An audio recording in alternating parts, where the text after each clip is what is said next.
قیامت تک کریں گے۔ بند کر دیں وہ دربار اور مزار۔ بزرگ دنیا میں یہ کام کرنے آئے تھے، اور ہماری سوچ اتنی گر گئی ہے، اتنے ہم کمزور ہو گئے۔ کہتے ہیں جب اس کو چڑھ جاتی ہے تو پھر بڑی معرفت کی باتیں سناتا ہے۔ تجھے شرم نہیں آئی یہ لفظ کہتے ہوئے؟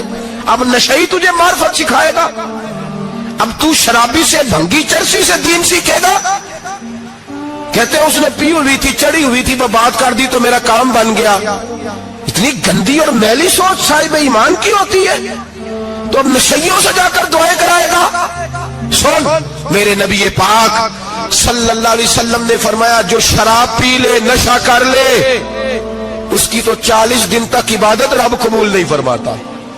تو کہتا چڑھی ہوئی تھی تو اس نے دعا کر دی، تجھے شرم ہی نہیں آئی بات کرتے؟ حیا ہی نہیں کیا تو نے جملہ بولتے؟ یہ کوئی تصوف اور طریقت ہے؟ جاؤ اٹھا کے لے جاؤ۔ ایسی کوئی تصوف اور طریقت ہمیں نہیں چاہیے، ہمیں وہ والی طریقت چاہیے جس میں خدا کے قرآن کی بات ہوتی ہے اور محمد مصطفیٰ کے فرمان کی بات ہوتی ہے صلی اللہ علیہ وسلم۔ تو بھائی یاد رکھو، یہ کوئی طریقہ نہیں۔ ایک مزار ہے، مجھے ایک صاحب کہنے لگے آ جائے یہاں بھی فاتحہ پڑھیں۔ میں نے کہا یہاں کیا ہے؟ کہنے لگے تھے تو بابا جی نشہ وشا کرتے، پر اب سنا ہے لوگوں کی منتیں بڑی پوری ہوتی ہیں۔ مجھے جذبات بڑے کم آتے ہیں۔ میں نے اس آدمی کو گریبان سے پکڑ لی، میں کہ ادھر ہٹ، وہ تو نشہ کرتا تھا اور تو جاتا تھا، تیری یہ کیسے طاقت ہوئی؟ تو نے مجھے مشورہ دے دیا ہے، تو ہمیں کمزور سمجھتا ہے؟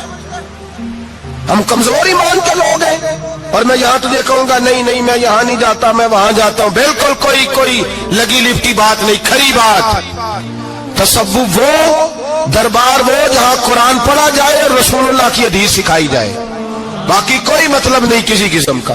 میں داتا صاحب کبھی جاؤں نا جلسہ کرنے کسی کام سے، کسی تقریب میں، تو میں داتا صاحب کے مزار پہ نہیں جاتا۔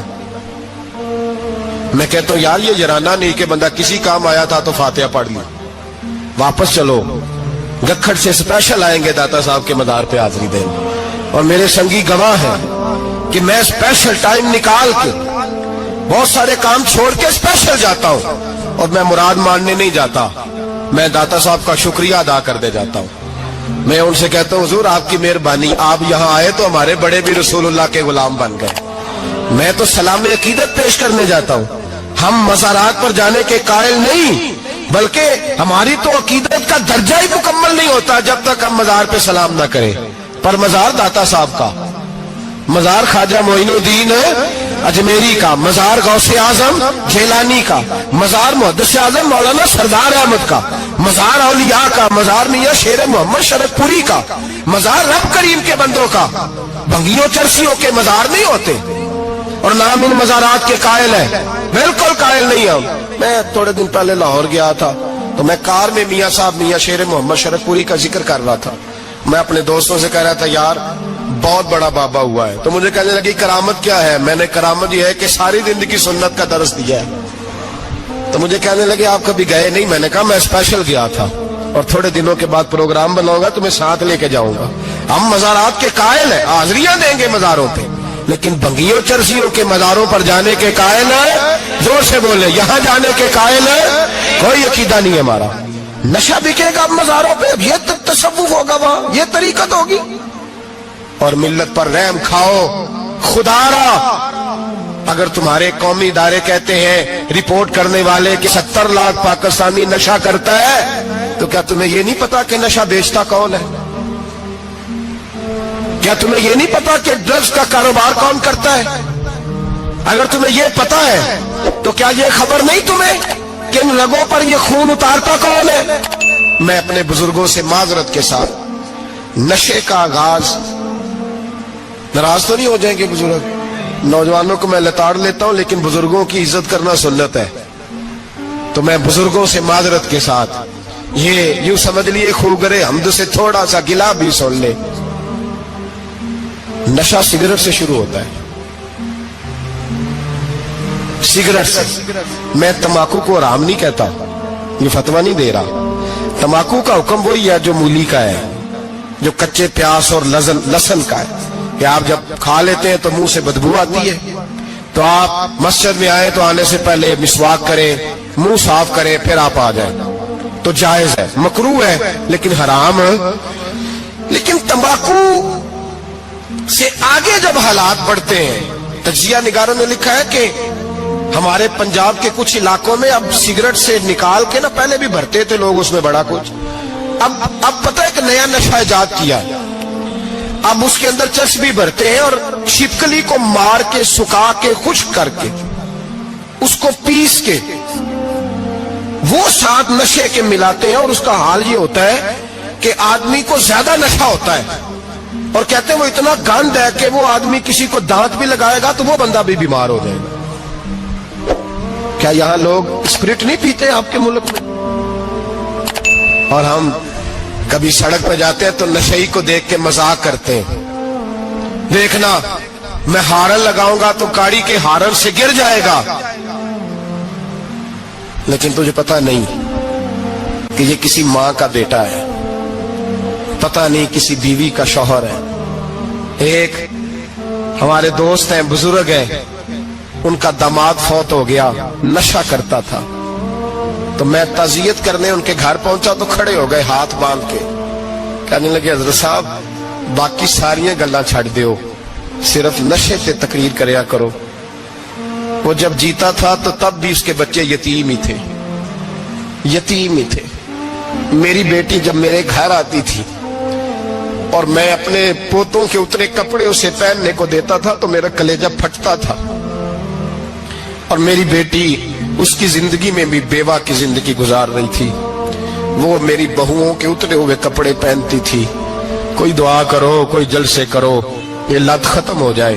اور کہنے لگا اب میرے وہ چلا تو گیا ہے, دادا دادی اس کے پہلے کوئی نہیں, چچا ہے کوئی نہیں, جب تک تو میں زندہ ہوں ان نواسوں کو کوئی روٹی کا لقمہ, کوئی کپڑا مل جائے گا, لیکن سوچتا ہوں میں بوڑھا ہوں, مر گیا تو ان کو کوئی پوچھے گا بھی نہیں, کون ان کی خبر.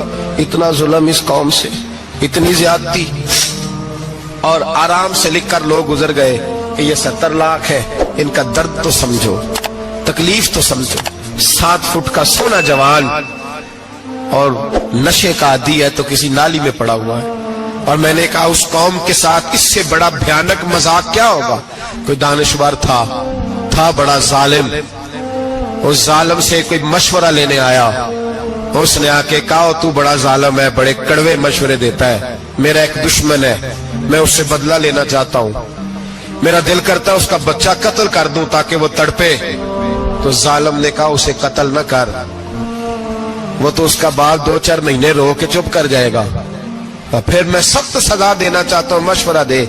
تو اس نے کہا اس کے بچے کو نشے پہ لگا دے, جس کا بچہ نشہ کرے گا وہ باپ روز مرے گا, روز جیے گا, وہ ماں روز مرے جیے گی, نشے پہ لگا دے. اس قوم کے ساتھ سب سے بڑا ظلم یہ ہوا کہ ملت کا جوان نشے پہ لگ گیا, ڈرگز پہ لگ گیا. اتنے تباہ حالات ہوئے کہ جوان چڑھتی جوانیاں, اماں نے کتاب دے کے بھیجا تھا, اور کالج سے واپس آئے تو نشے کے ٹیکے ہاتھوں میں پکڑے ہوئے, ٹیکے. اور آپ کے اس ملک کے اسلام آباد میں ایک دن میڈیا نے وہ خبر بھی وائرل کی اور وہ چیز بھی دکھائی لوگوں کو. 3 مہینے کا بچہ لے کے نشئی سڑک پہ آ گیا, اس نے کہا میرا نشہ ختم ہو گیا, میرا بچہ خرید لو, 2 پڑیاں دے دو. تو وہاں بیبیاں جو سن رہی تھی وہ بھی چیخے مار کے رو رہی تھی. یہ ظلم کیا اس قوم کے ساتھ, اور کرپشن کی لعنت نے اجازت دی سپلائی کرنے والوں کو کہ گلی گلی بھیجے, گلی گلی. انہوں نے کچھ تھوڑا ظلم نہیں کیا ان حکمرانوں نے. اور ہماری اپوزیشن اس کو نہ صرف اتنا پتا ہے کہ یہ جائیں اور ہم آئیں, اس سے زیادہ کوئی غرض نہیں. بھائی کرپشن کے خلاف نکلے ہو تم, نشے کے خلاف کس دن نکلو گے, جوئے کے خلاف کس دن, قوم تو مر رہی ہے نشے سے, اس کے خلاف میدان میں کب آؤ گے. صرف اتنا ہے کہ یہ جائیں اور ہماری باری آئے, اس سے زیادہ کچھ نہیں. جتنے مجرم وہ ہے اتنے ہی تم بنتے جاؤ. سویرے سویرے نا میری والدہ, آپ کو پتہ ہے دیہاتوں میں سامنے بھینسیں رکھی ہوتی تھی, تو اماں جی یعنی وہ سویرے اٹھ کے دودھ رڑک کے اور پھر وہ جب مصلی بچھاتی تھی تب میں سمجھتا تھا کہ یہ تکلفات ہیں, چونکہ جب بندہ پڑھ دیتا ہے نا پھر اسے گنجائشوں کا بھی پتہ چل جاتا ہے. میں سمجھتا تھا یہ تکلفات ہیں کہ وہ پہلے کپڑا بچھاتی, مصلی بچھاتی, پھر پیالے میں پانی لا کے پاس رکھتی, پھر وہ جناب اس پہ پڑھنا شروع کرتی، پھر وہ ریل، اور پھر ریل کے یہ جو حافظ ہوتے ہیں نا ہمارے، یہ پھر زیادہ نہیں چومتے قرآن پاک کو، ان کے پاس ہوتا ہے نا ہر وقت، لیکن وہ پرانے بندے وہ شنیل کا غلاف، پھر اسے کھولنا، پھر اسے چومنا، پھر سینے سے لگانا، یہ ساری چیزیں ان کے پیش نظر رہتی۔ اماں جی نا وہ نماز پڑھ کے قرآن پاک کے کوئی 2-1 رکوع پڑھ کے پھر آواز دیتی، وہ تسی اجے بھی ستے ہو، میں دودھ بھی رڑک لیا، نماز بھی پڑھ لی، سبق بھی پڑھ لیا، اٹھ جاؤ نا، اب تو ٹائم تھوڑا رہ گیا نماز کا۔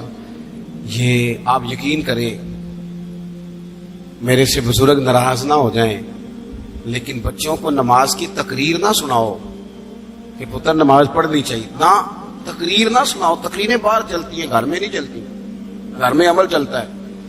بچوں کے سامنے نماز پڑھو، بچوں کے سامنے قرآن پاک پڑھو، اپنی اولاد کو عادی کرو کتاب و سنت کا۔